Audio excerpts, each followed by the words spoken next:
This is Spring Theory, the Mousetrap car, on constructing a mousetrap car with a single pair of gears. There are various resources available to help you build an easy DIY mousetrap car, but most of them do not use gears because it's not so easy to build a mousetrap car with gears. So here we are with the walkthrough. Hi, I'm Dawn DeWitt. Charles Tharp and I have many years' experience with mousetrap cars, and we will share information with you that will help you build a mousetrap car with gears that works. Stick with us to the end of the video. We think you'll find it a good use of your time.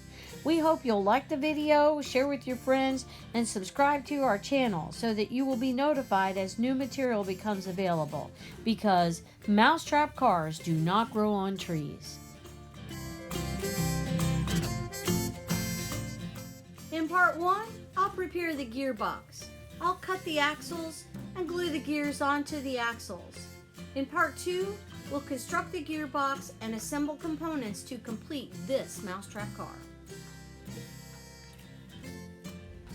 To construct this mousetrap car with gears, I will use a standard wood mousetrap, a standard gift card that is 8.5 centimeters by 5.4 centimeters, 2 large CDs for the drive wheels, and 2 small hobby wheels as follower wheels. I will also have 2 gears, a larger one and a smaller one. I get those as well as the axle reducer sets from Kelvin.com. Pitsco.com is a source as well. They reduce the diameter of the CD to 0.3 centimeters or 1/8 inch diameter. I will also need a 30 centimeter long bamboo skewer for the 3 axles. That's 1/8 inch in diameter. And I will also need 4 small washers. These are made of nylon. A couple of keepers cut from airline tubing. They're transparent, you can hardly see them. Additionally, a 30 centimeter length of non-stretchy string, 1 small zip tie, and a binder clip. A few basic tools will be needed to make this mousetrap car, such as a marker, a pen, a pencil, a metric ruler, scissors, or I prefer a paper cutter. We'll need a craft punch, which was described in the previous video. We'll need to use the 1/8 inch or 0.3 centimeter diameter punch. We'll need some pliers. We'll need a utility knife. We will need a hot glue gun, masking tape, and a small piece of fine sandpaper. To begin the process of transforming the gift card into a gearbox, I will start by laying out marks on the front of the gift card that are 2.7 centimeters from either long edge of the card and drawing a dashed line lengthwise across the center line of the card. This will divide the card into 2 pieces that are 8.5 centimeters long and 2.7 centimeters wide. Marks are made on the front of the card on one side of the dashed line that are 2.2 centimeters away from one long edge, and a solid line is drawn lengthwise across the card. This line is parallel to and 0.5 centimeters away from the dashed center line. Marks are then made that are 0.5 centimeters away from each short edge of the card, and solid lines are drawn that are parallel to the short edges and create intersections that mark the center of the rear and front wheel axle locations. I prefer to use a paper cutter to cut the card in half along the dash center line, but scissors work if you do not have a paper cutter. Next, place the card pieces together back to back with the uncut edges matched up at the top with the lines on the front facing out. Carefully align the card pieces along the uncut card edges and tape the cards together securely, placing the tape towards the wheel axle locations, which are at the corner intersections. This places the wheel axle locations along the cut edge of the card, which will be the bottom of the gearbox. The drive wheel axle with the rear CD wheels will be on the left, and the small front wheels will be on the right. Do not tape over the wheel axle locations. Be sure and mark the rear and front on the outside of both card pieces.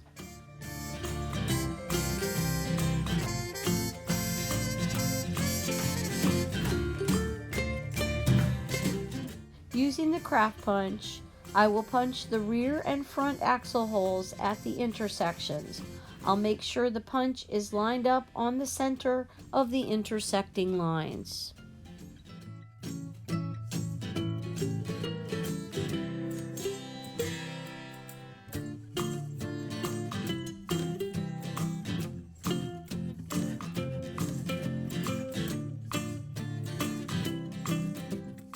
Measure and cut a length of axle for the rear drive wheel that's about 10.5 centimeters long. Fit the small gear onto one end of the axle. The outside face of the gear needs to be about 2 centimeters from the end of the axle. Check the fit of the gear on the axle. It needs to be tight. It may need to be glued onto the axle. If glue is needed, I'll place a small amount of glue on the axle on the outside of the gear and move the gear into the glue. The gear needs to sit straight up and down on the axle with no wobbling during rotation. I'll work to achieve this by spinning the axle between my fingers and correcting the positioning as the glue cools.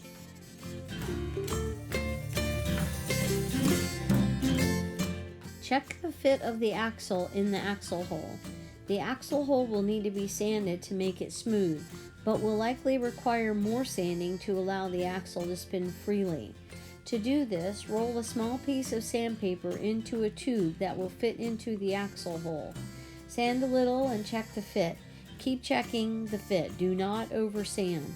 The axle should spin freely, not loosely, in the axle hole along its entire length.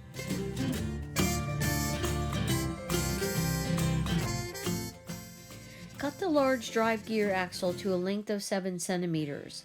The gear needs to be placed about 0.2 centimeters or 2 millimeters from the end of the axle. Check the fit of the gear on the axle. It should be tight. If it is loose, it will need to be glued. So with the gear in place, I'll put a small amount of glue on the outside of the gear and move the gear into the glue. The gear needs to sit straight up and down on the axle with no wobbling during rotation. I'll work to achieve this by slowly spinning the axle between my fingers and correcting the positioning of the gear as the glue cools. Now I need to determine where the large gear will be located relative to the small gear.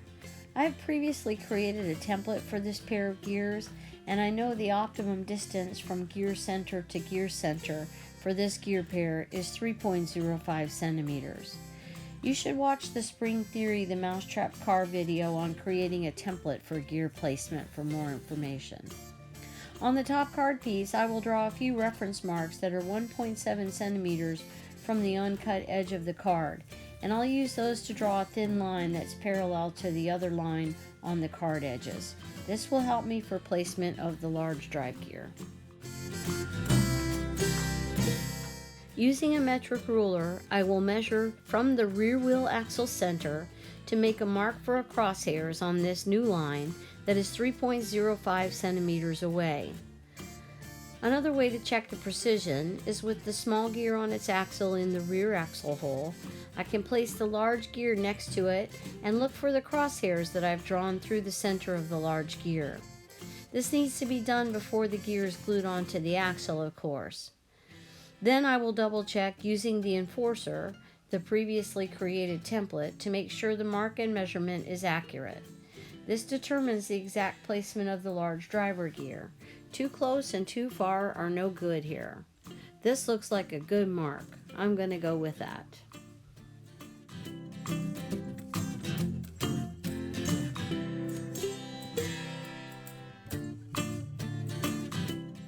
With the defined crosshairs drawn, I'll punch the axle hole on the crosshairs, making sure the punch is placed in the center of the crosshairs. Precision matters here. There is a very small tolerance for error.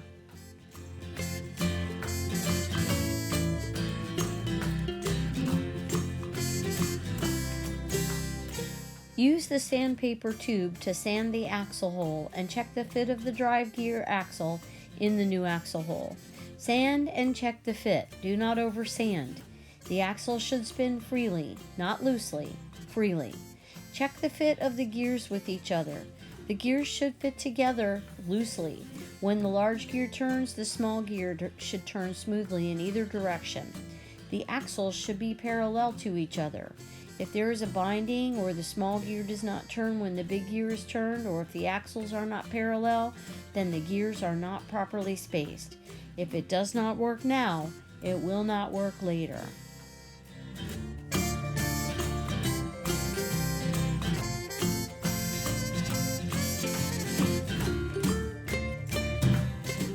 If the axles are not parallel to each other and the gears are binding, the gears are too close.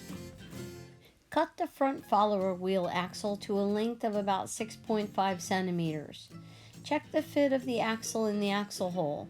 Sand the axle hole and check the fit. Do not over sand. The axle should spin freely through the axle hole along its entire length.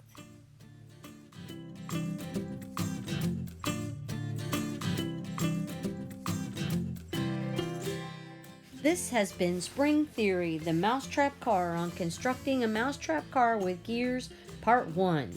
This video has demonstrated how to prepare the gearbox using a previously created template for gear placement to situate the gears into the gearbox successfully. Part 2 will demonstrate how to assemble the gearbox and the components to create a mousetrap car with gears that works. We hope you will like and share this video and subscribe to our channel. Until next time, because mousetrap cars do not grow on trees.